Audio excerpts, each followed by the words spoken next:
Good afternoon, live from Sinai Temple. It's a special edition of Rabbi on the Sidelines with Coach Matt Doherty, former head coach of University of North Carolina, SMU, and the University of Notre Dame, and national champion of University of North Carolina in 1982. Most importantly, right now, the author of the newly released book. If you haven't gotten your copy, please do so. Rebound by Matt Doherty, From Pain to Passion, and the foreword written by none other than Micahel Jordan. Coach, it is so good to have you here. How are you today? Oh, man, it's cool to be on with you, Rabbi. I was trying to figure out, and I asked you, what should I call you? And said, Erez, I just like Rabbi. Irish Catholic guy. I didn't talk to too many rabbis growing up, so you're the first. Nice. Well, I haven't spoken to too many coaches of the University of North Carolina, so you are the first as well. I was actually at the NIT when you were I was a senior in high school when you were coaching Notre Dame, and I believe it was against Wake Forest at Madison Square Garden. Yes. Where'd you go to high school?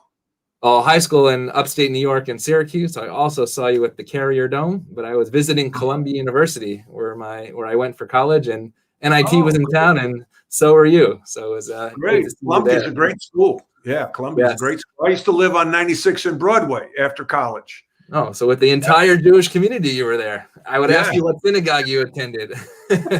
My mother, who is Mary Cleary Doherty, as soon as I moved to 96 and Broadway, she knew exactly what parish I belonged to because she grew up in the Bronx. And she's like, so what time's Mass at Holy Name? And I'm like, oh my gosh, I didn't even know the parish at that point. I was not, being a good goyim. So talk about the Catholic aspect for a moment, and let's go to Notre Dame first, a little out of order. It was in the book that, first of all, wonderful book. Again, if you haven't gotten your copy, please do. If you're a basketball fan, if you're not, if you want to be a leader, if you have been a leader, this is the book to read for leadership today. Notre Dame, you get the job there, and your mom says if you can't be a Catholic priest, the second best thing to do is to be the head coach of the University of Notre Dame. Faith and sports, that's the premise of this podcast, two words that don't often intersect. What was it like at Notre Dame, a priest on the bench? How is faith and sports happen? What does that look like there? Wow, there's a lot to unpack. How much time do we have, Rabbi? Yeah, that's what my congregants say for the sermon too. Yeah, I remember getting there and watching Notre Dame basketball growing up. There was always a priest on the bench, and I remember when I call him the head priest, he comes to me and says, "Okay, let's talk about the schedule this year and the logistics of a priest being on the bench." And I said, "Father, I'm intimidated, right? I'm an Irish Catholic. I grew up with priests and the respect and the guilt as I think that the Jewish community and the Catholic community have one thing in common: guilt, right? We both had to deal with heavy doses of guilt. So the priest is talking to me and saying, they come to the games, they're going to travel, we'll have Mass before the pregame meal, they're in the locker room. I said, Father, listen, I don't know how I'm going to act on the bench or in the locker room. I've never been head coach before. And I said, what if I, curse or yell? He's like, no problem. I'm like, well, okay, cool. So we're playing Indiana, and we are down like 18-2 to start the game. Bobby Knight is coaching. We're in Assembly Hall. Mm-hmm. We're getting embarrassed. I call timeout. Team runs over, and I am lighting into these guys. Some words I can't say here on this podcast. And I look up, and here's the priest with his head in the huddle like he's one of the players. And I said, I'm sorry, Father. And he does? He goes like this. Sign of the cross right in the huddle. And I loved having the priests on the bench. He gave medals before each game. Right, I read that. I have them collected. I have them here. I'm going to show you. Nice.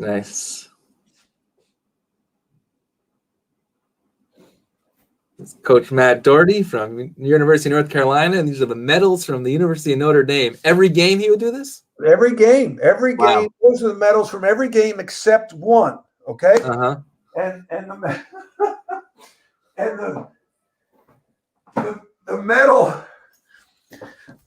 medal that's not there was the one I wore. But I think I lost it. Anyway, so the first game, we're playing Ohio State at Ohio State. We had just lost to an exhibition game to Marathon Oil. Yep. They had beaten Marathon Oil by like 25 points. We lost by about 25. So I got mad at the team. We were, I made them run, and it was a hard week of practice. They didn't like me very much. So we're at pregame meal. And at first I was unsure how our players, especially our non-Catholic players, would take to Matt. I was afraid. Every coach thinks about recruiting, right? So I'm thinking, how is this going to impact recruiting? It was one of the best bonding experiences we had as a team. I'm getting goosebumps. To bring people together. We all have our higher power.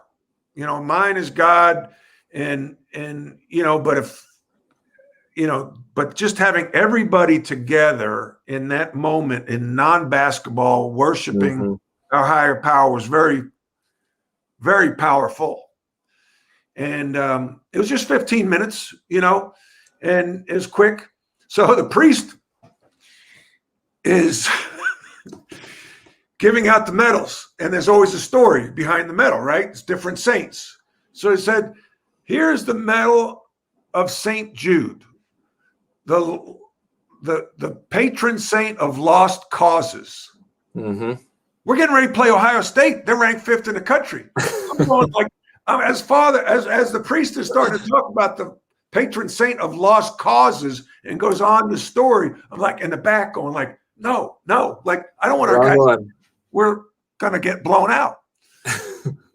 So you're probably sorry you asked me this question. No, this is wonderful. So the bus, I'm from the Roy Williams School of running a program, and when the players are on the bus, we roll, and you don't be late.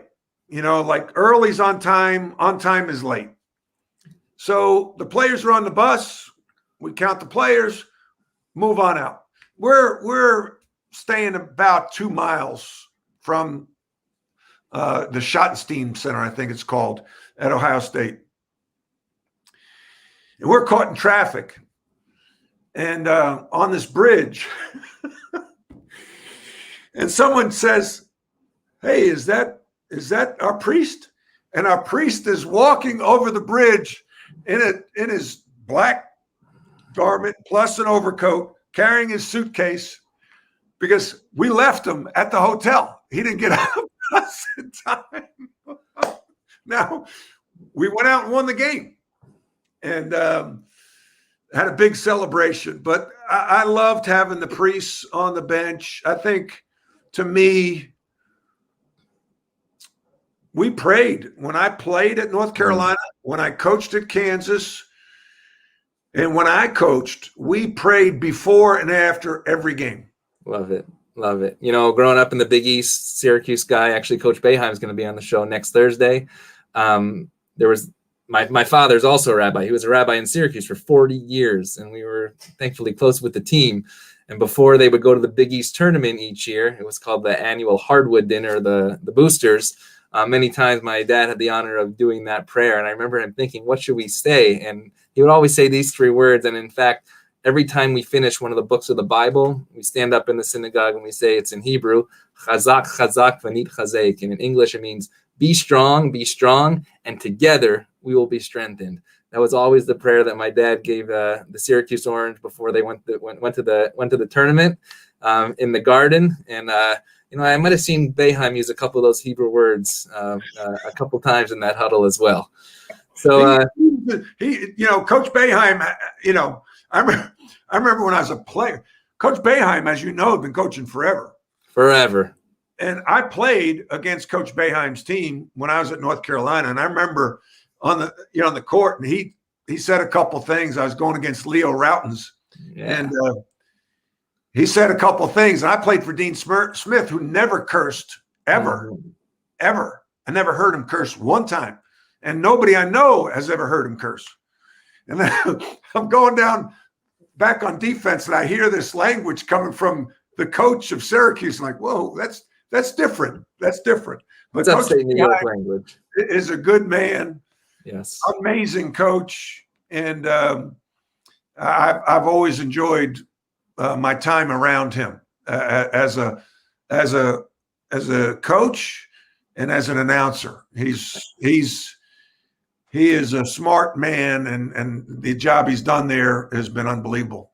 And I actually can tell you, as a brother of a special needs young man, the work that he did in that community off the court is second to none. And the respect that I have for him doing that, and personally, is just an amazing thing. So I want to go. He doesn't advertise it, right? He does not. He does not. And I wish everybody could see what he does off that court. Exactly. Yeah. Exactly.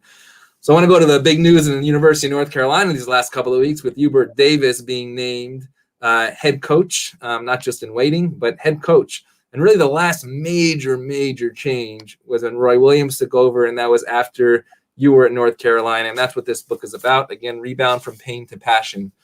What advice do you have to Coach Davis now, knowing what experience you went through back then, to, if you wish, I'll use the word mistakes, not make the mistakes that you admit in this book that you made back in the early days? I made a bunch of them, Rabbi. I think that he has two huge advantages that I didn't have. Mm-hmm. He's been on that bench for 9 years as an assistant coach. I was not. Last time I was sat in that seat when I played in 1984, so being an assistant coach was huge for 9 years. The second thing, so the transition's not difficult. You don't have to move. I mean, fundamental things. You don't have to move his family. Right. He's not going to say no to the opportunity. He's not leaving a program like Notre Dame. He's just sliding over a chair. And then secondly, he's doing it in April. I got my job July 11th. Oh, wow. People don't really understand and comprehend recruiting. Exactly. Recruiting. And I was not going to leave my staff at Notre Dame. And I told the athletic director that hey, listen, if I can't bring my staff, that's okay, but I'm going to stay at Notre Dame. Mm-hmm. But in turn, and I see it now, how important it is for the Carolina faithful that there is representation on the bench from former players. Mm-hmm. So I realize now more than ever, and I realized it, when I got let go, but the challenge that was. I looking back now, knowing what I know, I probably should have stayed at Notre Dame. Interesting. Because I couldn't win by bringing my staff with me. And I put them in harm's way. And so you have to have massive success to overcome that, or massive support internally. I didn't have either.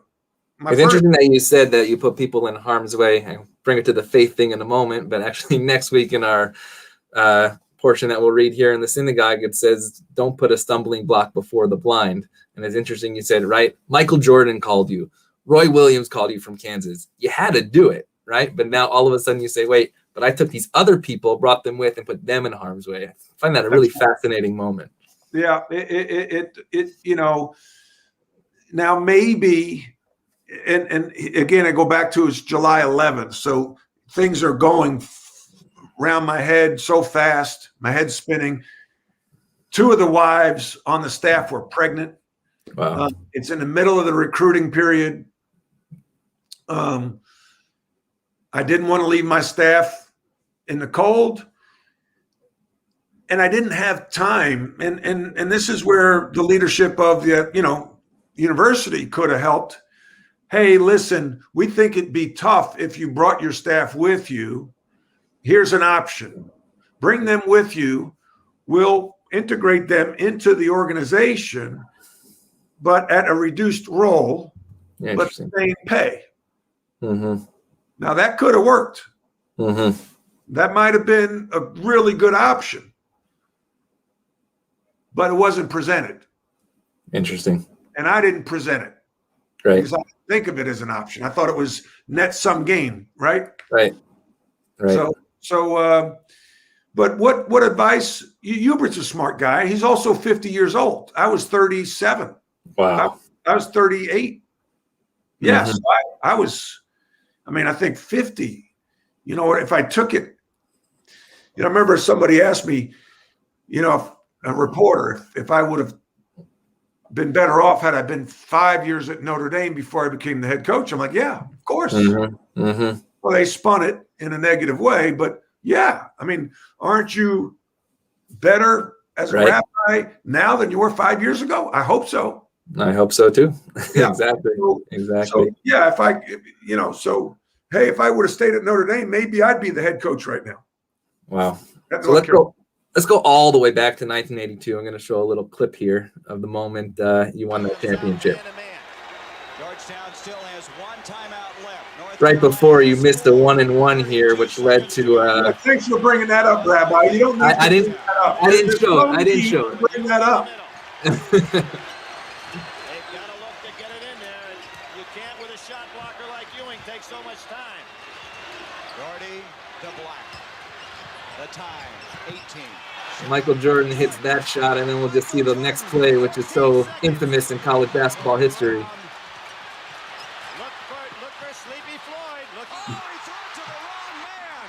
He threw it to Worthy. It's over. That's one of the first plays that I ever saw in college basketball. Take us back to winning that championship in Louisiana Superdome and that moment that will live forever. Well, it's one of the greatest finals of all time. To be a part of that, Rabbi, growing up dreaming, as a kid, you have a ball and a dream. And the dream about being in those moments, and then it actually occur. Mm-hmm.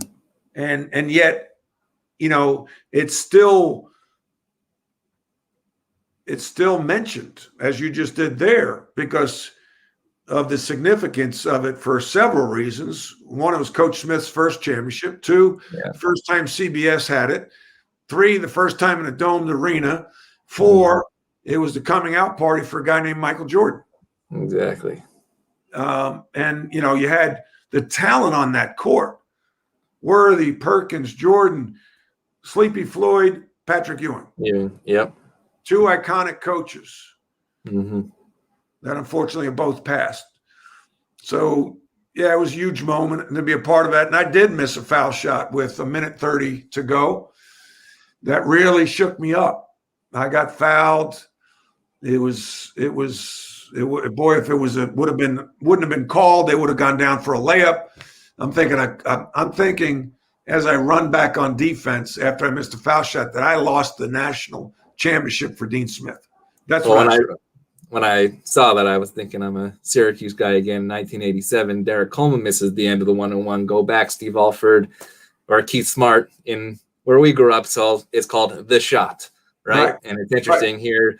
Well, I brought that up because from pain to passion, right? It could have gone from pain and it actually went the other way, which is so important in the game of basketball. Well, I think of Freddie Brown in that case. He threw the ball away.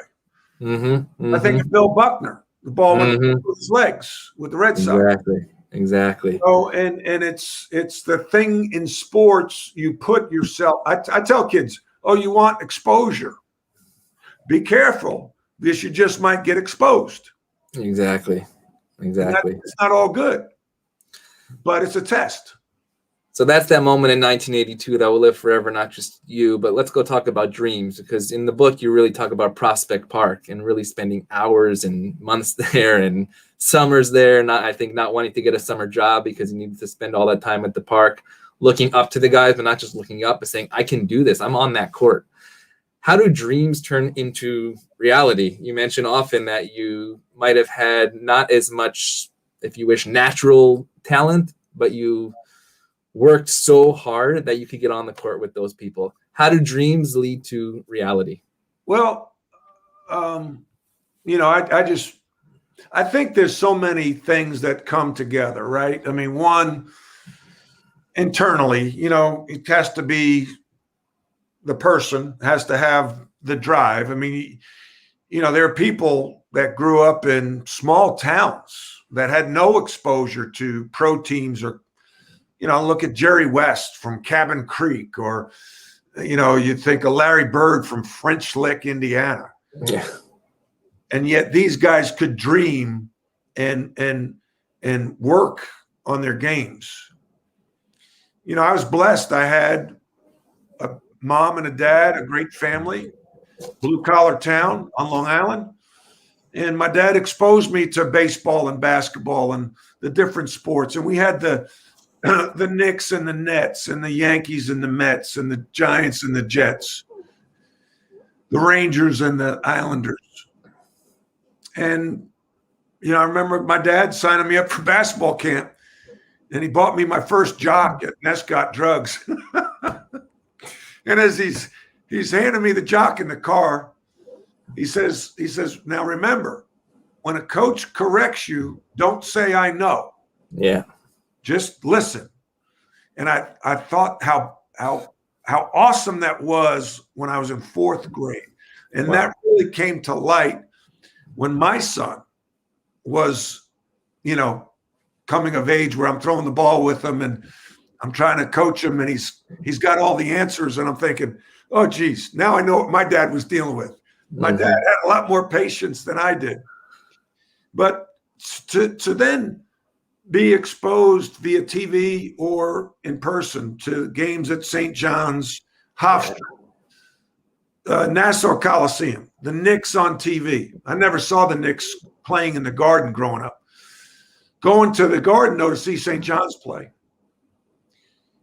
I wanted to be in that. Seeing Holy Trinity play, in these intense games against St. Agnes, I wanted to be in that. And then go to the park. Mm-hmm. The thing about basketball, as it was written in Bill Bradley's book, Right. in sixth grade, his book, Life on the Run, if somebody else is working harder than you, when you two meet, that other person will have the advantage. Right then, Rabbi, quit baseball. I'm like, I'm out, because I can control my work ethic. I can't control my athleticism, although you tried.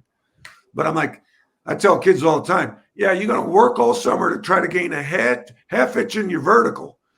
Spend all summer working on your ball handling and your shooting. Exactly. So you do it. You turn that dream into reality. You work your way up. North Carolina, lots of amazing recruiting stories. Again, the book Rebound, From Pain to Passion by Coach Matt Doherty. You get there. You welcome in Micahel Jordan. You're in the front of Sports Illustrated. Dean Smith doesn't allow Micahel Jordan to be on the cover because he's a freshman. And you work your way up the coaching ladder. Tell us a little about working with Coach Williams, first at Kansas. Were you there in 96 when they played Syracuse in the Elite Eight? Man, you're killing me, Rabbi. You're talking about missing foul shots. And so, did Boeheim put you up to this? No, I was an eighth grader there. I vividly remember that day. Hey, listen, you're bringing up some bad memories. You're killing me. But you were the Roy Williams, though, piece. And like you said, you're a student of his. Yes. I go back to Davidson. Yeah, McKillop, right. I leave Wall Street because I didn't like it. I moved to Charlotte in 1989. Then I become an assistant coach. And then I go at Davidson for Bob McKillop, who was my high school coach for 2 years at Trinity. And then I'm there 3 years. And then I go to Kansas and work for Roy Williams for 7. 11 years after I left New York City and Wall Street, I'm the head coach at Notre Dame. Mm-hmm. And I tell kids all the time, your life's nothing but a series of decisions in dealing with the consequences. Yeah, I love it. Can you repeat that? That's an important line, I think. Yeah, your life is nothing but a series of decisions and dealing with the consequences. And the better decisions you make, the better your life will be. So in our tradition, we say lo samchim al hanes, that you shouldn't rely on miracles, which I think is a different way of saying that you put yourself in the miraculous moments because of the decisions that you make. I love that. Yeah. No, that's pretty cool, the translation. So so I worked for Coach Williams for 7 years, and it was just great. I mean, Allen Fieldhouse in Lawrence, Kansas is I think the best place in college basketball. No offense to the Carrier Dome. Oh, it's all good. Duke, the Dean Dome. But every night you're getting 16,000 right on top of you. The building's worth about 10 points, I think, for a home team. And I learned a lot. And we recruited great guys. We had good, really good players, great players that were great guys. You know, from Jock Vaughn to Paul Pierce to Scott Powell, Rafe LaFrance, Billy Thomas, Ryan Robertson. I can go on and on. Rex Walters. You know, some guys I'm really close with to this day. And my son was born there. And, you know, growing up, I'm like thinking of Kansas. It's the middle of the country. I jokingly say it's on the staple. Like the old atlas that you pull out. And Topeka was right under the staple in the middle of the country. That's where we were. Right. Under the staple. And but it was a great place to live. We had a great experience, and it got me to Notre Dame. So let's go from Notre Dame. You're there 1 year, and you get a call from Micahel Jordan, right? We have a question actually from our social media. What did Micahel Jordan say to you that helped you decide that UNC was for you? He said, "If you don't take the job, Coach Smith will probably go outside the family and hire Rick Majerus." And I'm like, that's not happening. Like. Coach Smith and Michael knew what buttons to push on me. And I didn't want somebody from outside the family coaching at North Carolina. You know, so let's go 3 years later where, like you said, we talked about the mistakes and everything like that. And now you're home watching Coach Williams win the title with the hard work that you put in. And you basically write in this book, and I'm saying this because you wrote it, you're basically in tears. You're watching the hard work that you said I needed to be there, and somebody else is doing the work. At the same time, I'm interested in, you have this really tight bond still with Coach Williams. How do you deal with that internally? Yeah, I drink very heavily. No, I'm kidding. No, I'm kidding. No, joke. I don't drink at all. You could cut that if you want, but no, it's okay. That was just my New York humor. Sorry. Yeah, it's okay. It's okay. It's very conflicting. And I use this kind of analogy. Imagine, Rabbi, your wife leaves you and marries your best friend. How would that relationship be with your best friend? Right. Basically over. It would be awkward, at least. You know, and so it was awkward for a while. And through the years, it's gotten better. And I'd say it's good. You know, I'd say it's good. Will it ever be where it was? Probably not, you know, for a lot of things, time and distance. But you know, I think he did a good job to make me feel welcome in coming back to campus. And that meant a lot to me. You know, he and his staff made me feel welcome. Because for a while, for about 6 years, I felt like I was the black sheep of the family. And didn't know if I was welcome. And then finally, you know, I contacted him. He got me seats right behind the bench. And the fans were very gracious. So it really was important. You know, I mean, that's, you know, we talk about family, right? And I was part of the family, and I felt like I was nudged out. But I feel like I'm a part of it. And Not everyone's going to love me in the family. It's a big family. We got like over 200 family members. Mm-hmm. Mm-hmm. You know, there's families of 3 that sometimes the siblings don't like each other. So that happens. But I feel in a good place. Hubert Davis, and I text the other day. I text him, congratulations. He said, thanks, coach. No, that means a lot to me. So, yeah. I mean, you mentioned family, and actually, again, going back to the faith piece, if you look at the book of Genesis and the Bible, the family is flawed. But in fact, the flawed family goes out on top, right? I always say if you're going to find the perfect, a priest or a rabbi or whoever that has perfect faith, it's not the church or synagogue that I want to go to. I want to go where somebody have had real life experience, that you can have those doubts in faith, and that you can in fact stand up and admit those as well. That's why I love the title Rebound, because, right, we miss more shots than you take. I mean, nobody's shooting over 50% in the basketball game. That's an amazing percentage, right? In baseball, batting 300 is amazing, and it's 1/3. And the fact that you can rebound from pain to passion is just, it's really crucial. So you write in your chapter on communication that listening is a talent. Tell us more about that teaching, and when there is a moment that maybe you wish you, or even now, how you can teach us how to listen more. Well, I think that with young people, when you're coaching, you're giving instruction, and all you want as a coach is for that player to execute that play, that drill, that defense to the best of their ability.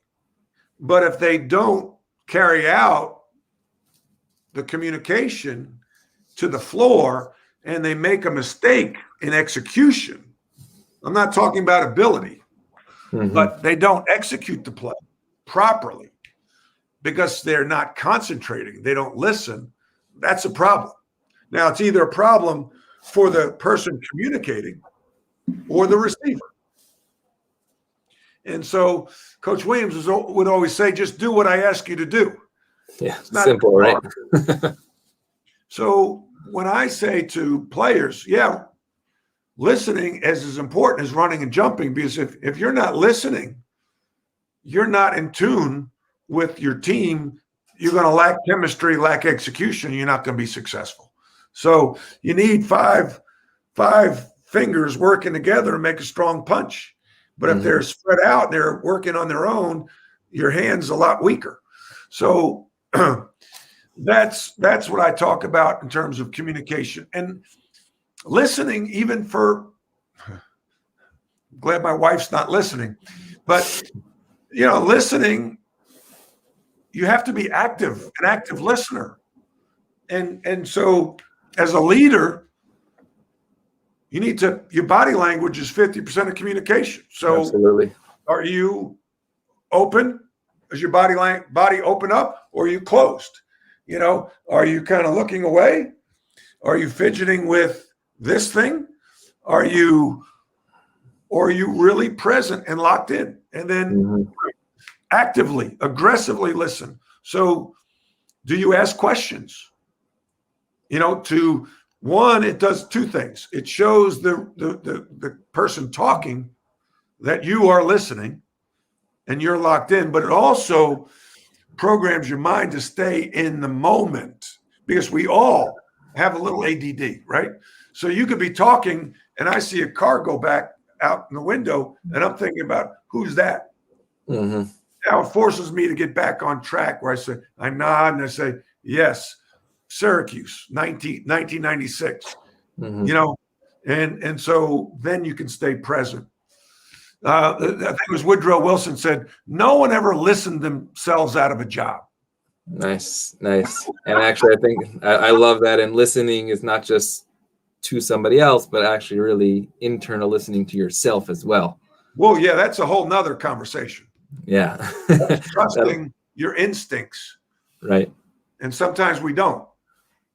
So I was actually going to have you on in August because of this next teaching and this last teaching, but there were too many good things that I had to meet you before. And in the last chapter, you said, learn to forgive. And I thought that's a message that really we speak about in the Christian tradition, the Jewish tradition. That is our message of the high holidays. But the best part, I thought, was, in addition to being able to forgive others, you must forgive yourself. That's got to be hard to write. And it seems like you wrote this book, and I've watched many interviews that you've done recently. You said, I couldn't have written this book in 2004, 2005.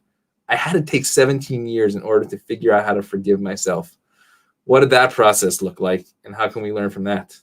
Yeah, I appreciate it. I think that's, oh man, there's a lot of things in the book, and I think that's as important as, if not the most important thing.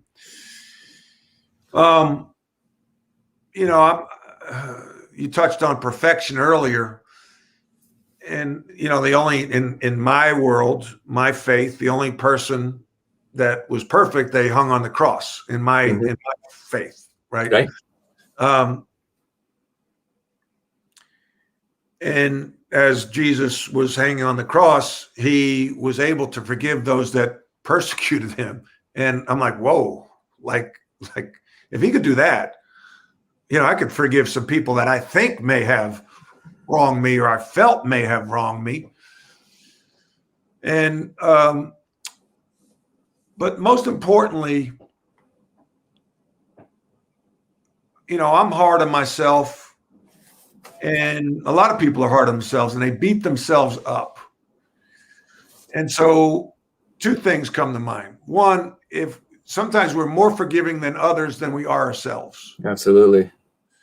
But by forgiving ourselves, it can bring us peace and grace. We need to give ourselves grace because we're not perfect. And oh, by the way, it's highly egotistical to think that you shouldn't have made a mistake. Like, who do you think you are that you're not going to make mistakes? So it's part of our lives. And so, yeah, I'm going to make a mistake. Just trying not to make the same mistake twice. Try to learn from them. But when you make a mistake, you got to learn from it and then move forward. Because, if we stay looking over our shoulders, we're going to make another mistake. We're not going to be living in the present. And then the other thing is, we have such negative self-talk that it really can be damaging to our mental health. By saying things like, I'm an idiot. How stupid was I? That was ridiculous. What was I thinking? That's not healthy. It's healthy to say, boy, I was what a jerk that was. But boy, I learned something. That's why I love Nelson Mandela's quote. He says, I never lose. I either win or I learn. Love that. Right? Love that. Yeah. So we have a similar teaching, the forgiveness, from a teacher by the name of Maimonides. And basically, people think that you should ask God for forgiveness, but that's not the case. God, of course, will forgive, but you have to forgive the other person. It's called it's repentance, return. Return doesn't happen until you forgive the other person, but also forgiving yourself as well. We have Coach Howard Fisher out here in California. Howard, Coach Fish. Yeah. So he actually said he enjoyed your book, and he really appreciates the idea of a coaching scar. Maybe just touch on, what is a coaching scar? Oh, it's good to hear from Coach Fisher. I've known him really for since I started coaching, probably. Bob McKillop coined that phrase, and it's when you say something in front of your team or to a player that cuts the player to the core, and you realize as it's coming out of your mouth or soon thereafter that you shouldn't have done it. And I had two I had more than two, but two that I really remember, and I mentioned them in the book. One was with Jason Capel, and the other was with Sean May, that I regret to this day. And there'll be moments I'm in my car or going to bed, and I'll think about them, and it's just, I've got to forgive myself, right? You got it. And but they still cut me and disappoint me that I did that. And parents do it to their kids. Right. I was going to say, it's not just on the sidelines. We do it all in our own lives. I love that metaphor, though, of a coaching scar. Yeah. Yeah. So actually, when I was in rabbinical school, we had to write a metaphor for God. I was not on 96th Street, but 122nd Street at the Jewish Theological Seminary. And the musicians wrote a song, and the artist drew a picture. And me, as a sports guy and a basketball guy, I, in fact, compared not a coach to God, but in terms of how we look about God and how we look about coach. And it's everything you said. Basically, when things are good, we don't necessarily give credit to God for the blessings. But when things are bad, God's out the window and coach is out the window. And I'll always remember thinking about that in terms of sports and that intersection of faith and sports as well. So to conclude for today, first of all, thank you for your amazing book. If you have not ordered your copy, please Rebound from Pain to Passion. When you are in the LA area, we look forward to welcoming you to our community at Sinai Temple here in Los Angeles. On Thursday, we're going to have Joe Lunardi out of the bracket bunker, bracketology, next week with Coach Jim Boeheim. But what is your message, in fact, to not just the young people, but to everybody outside of the basketball world who didn't know any of the stats we were talking about today, about how to live their life from pain to passion? What is the message as we go forward? Well, I think if you haven't gotten knocked down, you will. Mm-hmm. And when you do, that you can rebound. And what I put in that book is that leadership is a learned behavior. And it's the most important topic that is not formally taught, which doesn't make sense to me. Okay. So that's why I got into the executive coaching business, because when I was taking these, so anyway, it's a learned behavior. And I challenge everyone to try to, you're impacted by two things: the people you meet and the books you read. Read, meet people, learn, and grow. Wonderful. Meet people, learn, and grow. That's the three things that I've done today. I've met you, Coach Doherty. I've learned, and after today, we will definitely grow. We wish you continued success, both on and off the court. We look forward to being in touch. Again, Rebound from Pain to Passion by Coach Matt Doherty. Only here on Rabbi on the Sidelines.